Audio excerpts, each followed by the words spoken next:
Hey LaGrange, Caleb Parks coming back to you today with another video. We are on location at 253 West Travis Street. I'm here with Heather Barthelme, the Executive Director of the theater. Heather, great to be with you today. Thank you. I'm really excited to be here. We are hearing lots of questions about the theater project, kind of, what's the status of it? Are there any updates? We want to peel back the layer a little bit. Show you kind of where we're at with this. I do want to kind of preface that a lot of the stuff we're going to look at today is not like final build drawings. This is a lot of schematic design. So that's a very first step in the build process. Things are still subject to change, but it gives you an idea of kind of where we're going with it. So before we get started looking at some of the documents, Heather, how long have you worked for the community theater? In an employee capacity since 2021, but in terms of just being involved with the theater, I was at the very first informational meeting. So from the get. You've been here since day one. Since day essentially. one. Mm-hmm. Yeah, and y'all have a really big, I sometimes describe it as like a roster of people who participate in this. I mean, we kind of span the whole county and every walk of life, if you will, all different jobs and all different ages and all different areas. So really, truly a community of people. Yeah, and yeah, it's a valid thing you bring up that it's a county-wide organization. Obviously, we're thrilled to have you here in LaGrange, but it brings people from all over and from all different walks of life too. I've been fortunate to be a part of 4 shows, make new friends every single time. The community part is like a capital C, I would say. Yes, absolutely. The community is a very big part of it. Kind of a little bit of what's so exciting about the building is that we expect to be, I've been saying hope to be, but I'm just making it happen. We expect to be in this building by the end of our 10th season. Okay. I'm a big fan of milestones, and I think it's the perfect timing. So right now, for folks who maybe have never seen a show and are wondering, what's this community theater all about, where do y'all currently operate, like in terms of? You name it, we've probably been there. Okay.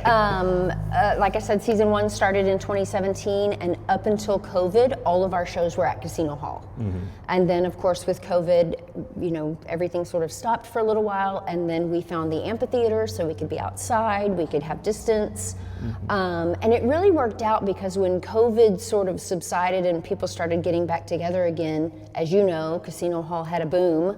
And became very busy with events and meetings and those kinds of things. And so it was harder for us to get in there for rehearsals. And so it just made sense to sort of transition to the amphitheater. Mm-hmm. But we also, weather depending and show depending, have been in the Fair Pavilion, aka the Roundup Hall, there on the fairgrounds. As you know from Sherlock, we also have been at the Marge Rosenberg Pavilion on the fairgrounds. We were invited to do an encore production of Gatsby in Columbus. Mm-hmm. We're going to be doing a show this year at Freiburg Hall. I mean, we've just kind of been everywhere. We did a show just this past season back at Casino Hall, though. Yeah. So, and all of our student productions are at the PAC, the Performing Arts Center at the school. So y'all have been kind of nomadic. I know y'all are very excited to sort of have a home-based location. Now, my understanding is there may still be shows that take place in other locations. Yes, some might still travel and whatnot. A little bit for the traveling aspect, a little bit just from a capacity standpoint. Like I said, the student production will remain at the PAC because it's a really great facility and the kids are already familiar with it, so it just naturally lends itself. But I think for most of the other things that we do, we look to be in our home. We can start to kind of look a little bit more at the plans now as well. But again, I do want to preface a lot of this stuff is just conceptual at this point. It's not necessarily finished stuff ready to be turned in and submitted, but the first thing we're looking at here is the mood board. So this is kind of like the inspiration, right? Like, things that you looked at that you really liked in other theaters and things that you'd love to implement here. That's kind of what this is meant to be. And so you can see a lot of the different, light fixtures and seat setups and arrangements. And it won't look exactly like this, but the idea of having like a ticket booth area, like I think you're about to point out the bar area, this will be kind of a bar concession mix. And then of course the seating. Looks like the light rig, and then of course the thing my eyes were drawn to first, obviously the big big theater marquee sign. I know that's a big want, and I know we're still working on a little bit of, logistically, what's it going to look like. Yeah, for signage the is going to building. be a little bit tricky. Just, we want to have a uniform look with the square while kind of maximizing our visibility. So we're just kind of working through those. Those specifics. That's the interesting part of the equation right now. This next one is a floor plan. I know I've gotten the question a lot, are they going to be able to fit shows in that space, which is a fair question. I get it. If you look around this building that we're in, I mean, it doesn't seem that big. I think you can get a lot more mileage out of it than you maybe realize, but I get where people are coming from with that. Well, and I am kind of known for not having the greatest spatial and visibility talents. I need to see something, and so I've been walking everything. Like, this is 17 Heather steps across. Okay. And so when I'm somewhere that's a finished out theater type space, I will walk it so that I can see, okay, if that were our space, and it really is, you can fit far more seats in here than it looks like. And I think that to begin with, I don't know how in the weeds we're going to get, but to begin with, we probably won't have permanent seating right off the bat, just to be able to sort of live in the space for a while we kind of decide what we want it to be like. Absolutely. And so I think until we get permanent seating, we will probably be able to fit even more seats. But we're looking right now at 80 to 90 seats, which at Casino Hall, for instance, it's usually 150 to 170 that we can seat. Of course, the amphitheater is like 400, and I think the PAC is 600. But the key here is we'll be able to do more than one weekend. Right now, we only do one weekend for a show because we have to rent lights, we have to rent mics, we have to rent the venue space. And so it's cost prohibitive to do it more than one weekend when you have enough seats.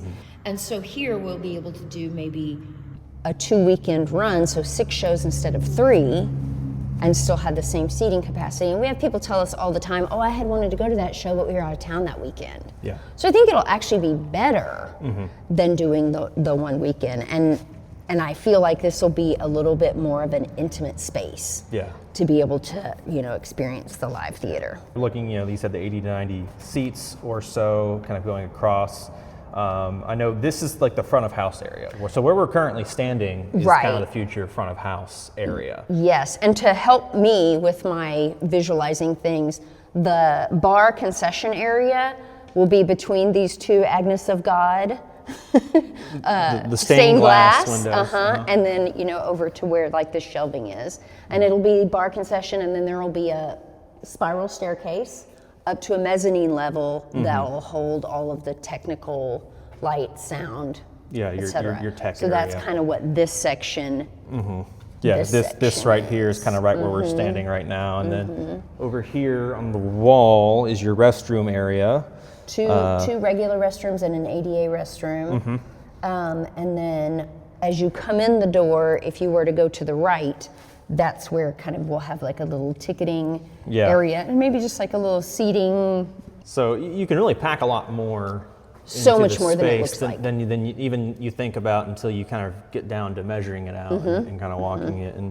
But at the end of the day, you can fit everyone in the seats and make it work just fine. And Absolutely. So the stage, you got to perform somewhere. So the stage will be kind of in this building. This building actually really lends itself to this kind of sectioned off situation. That back wall is the original back wall. And then that room behind it was added, and so that will be kind of the backstage, dressing room, green room, all of that area. Yeah, which is always such an interesting thing on these shows. People who've never been in them don't realize that the backstage area a lot of times is like a very narrow hallway, or you might be no dressing room or no no wing area to, You have to make the best with the space, but there is rarely a dedicated backstage area for everyone. So that's obviously a huge piece of excitement in this kind of puzzle. Yes, and it'll be that missing piece of being able to actually build our set in the space anytime we want. Yeah. Like not weather dependent and not is there a meeting or another event and I mean, I need to be clear in saying that every venue we have dealt with has been amazing in terms of trying to work around what they have going on and what we have going on. You know, it's not at all a diss to those spaces. It's just, it'll be nice to actually be able to just leave our tools out, or, you know, it's not a whole pack it up, unpack it every time. So I think the amount of nice. manpower that goes into the logistics of some of these shows becomes a lot easier when you have a permanent home. This is super exciting to see, and obviously, you know, there's still some things to flesh out on it, but you know, it's exciting to see that, you know, you can fit the audience size you want and have the backstage area you want, as well as some amenities for your guests coming in. And I think of all of the like mood board and facade and everything, I think all of those may have some tweaks. This one has been tweaked the most, and I think this is really very close to exactly how it'll be. So just to keep going, okay, so this is that kind of concession and like spiral staircase area you're talking about. So the concession stand area where we're currently standing will kind of look maybe something like this. Absolutely, yeah. And then, you know, the stairwell will take you up to the tech booth area, so that's where people working lights and sound. And then again, conceptual, maybe not the finished product, but, you know, some exterior kind of concepts, some things to think about. So a few of the things that I think are pretty well set, we'll have the windows up front that we can display, you know, posters of what's coming up, mannequins, you know, just whatever. And then this end, we're looking to have a ticketing window and then also maybe a concession pass-through thing. But we want to leave this open so that you can see inside from the street and outside from inside. And then we love the idea of like some maybe murals or panels, something you can something build, up you know, here. show what kind of shows are coming up. Exactly. Perhaps. Yes. And then this may or may not be a canopy sign. It may be a blade sign on the side of the building. Not sure yet. I know we've talked a lot about, you know, what this kind of going to serve and function as, and so obviously you have the shows, which are a big component of what you want to do with this space. Are there any other ideas you have for how this space could be utilized? We absolutely will still do the standard plays that we're currently doing. We have had so many requests internally and just from the public to do a musical. So I think that almost has to happen in 2027. Not promising, but I think that we're getting there. But when we're not doing, you know, a play, I think that we can incorporate so many more events, live performance, but also, you know, a movie night or a comedian. I just was talking to a lady the other day who has a flamenco dancer connection. Like, I feel like there is an opportunity to do so much more here while we're in rehearsals for a show that's not ready to be performed yet. I know that everyone is clamoring for a movie theater.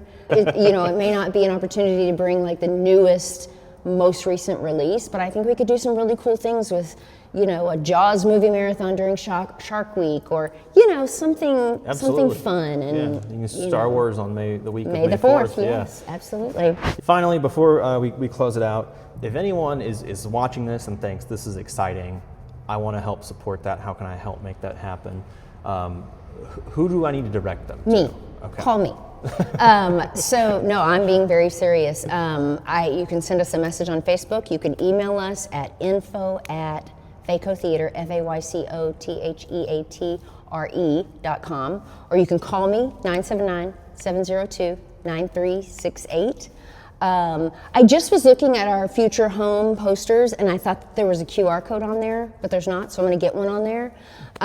You can easily scan the barcode. We have a capital campaign going on right now. The Greater Fayette Community Foundation is hosting our capital campaign, and we have already started making deposits into that account and starting to write checks for making it happen. So lots of different ways to help out. And it's not just money. I mean, money is going to make this happen, but we will need volunteers. We want input. This definitely, we want it to be a community space. If you've ever been in my shoes where you've kind of seen what this group's doing and you've thought, you know, like, I wonder, you know, what is it like being a part of one of those?